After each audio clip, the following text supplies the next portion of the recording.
吃一堆不要，不如把山楂这样吃。村里106岁土郎中用这个方法吃了一辈子，但是山楂的这种吃法，我相信有很多朋友都没有见过，甚至没有听说过。那么快跟着视频来了解一下吧。大家好，这里是鹏鹏美食房。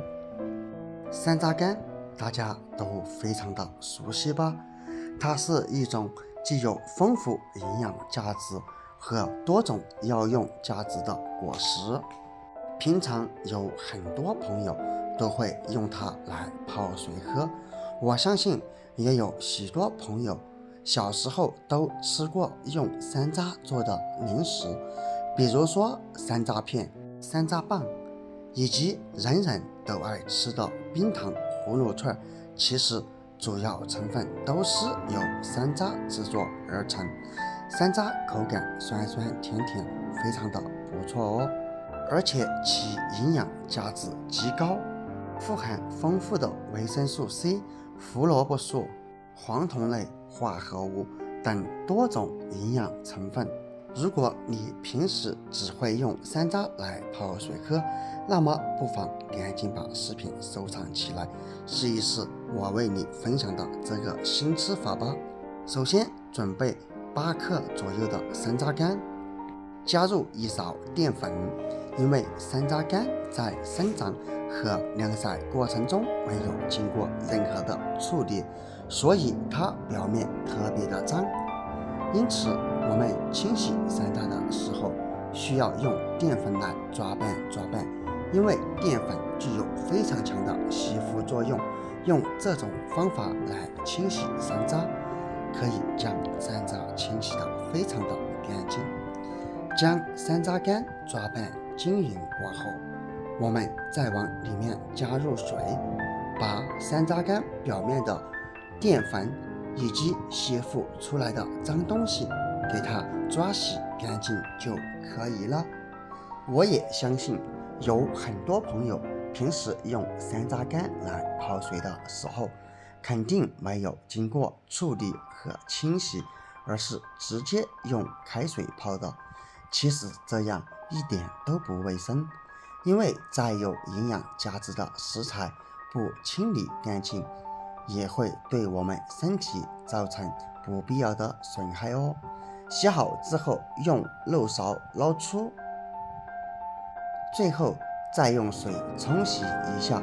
我们可以看见盆子里面清洗山楂的水，其实它特别的脏，上面漂浮了许多的灰尘。洗好之后放在碗中备用。接下来准备5-6颗大红枣，再准备10来颗枸杞，同样加入1勺淀粉来清洗，将枸杞和红枣表面均匀地裹上一层淀粉。红枣和枸杞大家不陌生吧？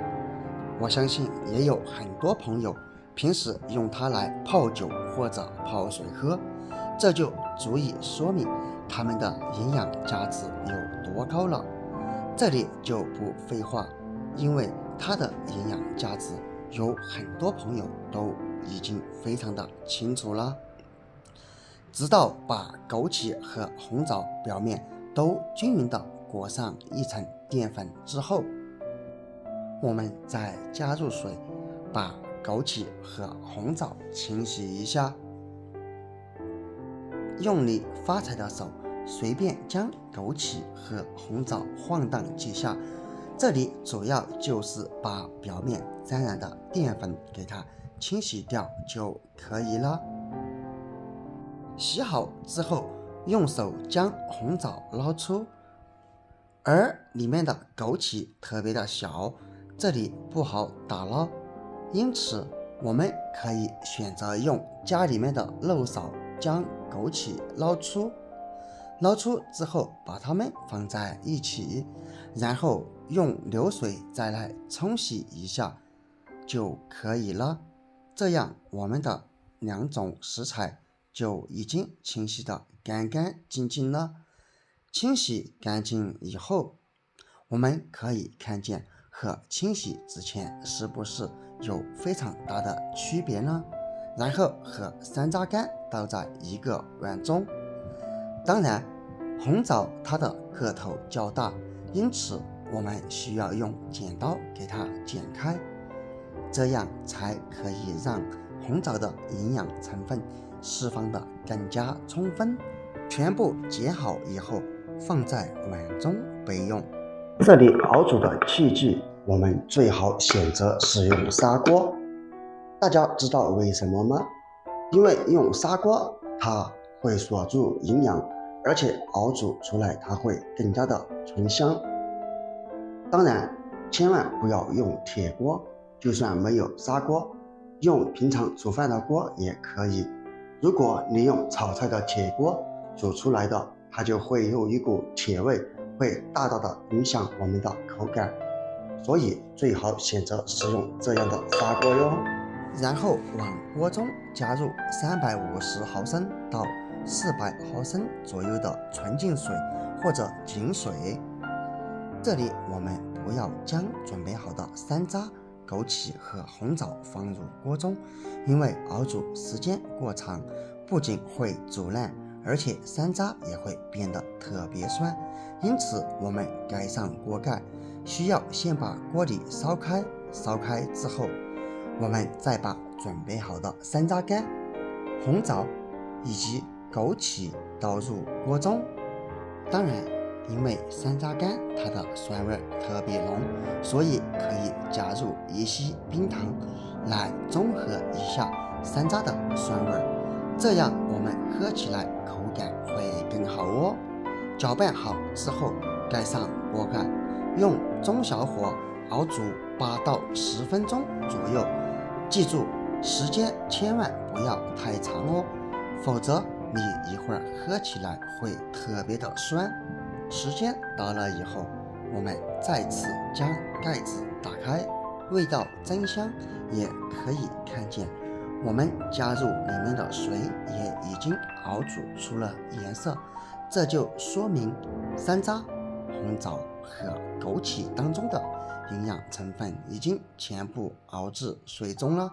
现在我们就可以关掉火，然后将煮好的水盛出，倒入喝水的杯中，我们就可以开始喝了。当然，喝完一杯过后，我们里面的食材也不需要倒掉，同样可以用鲜开水来冲泡2到3次哦。不要看制作方法和食材都非常的简单，可是它的作用我们却不可小看。这可是农村老郎中留下来的土方法，包含了他的智慧和结晶。每天喝上一杯这样的水，喝上一段时间过后，你就会有大大的惊喜和发现哦。相信有很多朋友都已经知道了它的作用了，那么赶紧在下方评论区分享出来吧。好了，今天的视频就分享到这里了，我们下个视频不见不散，拜拜。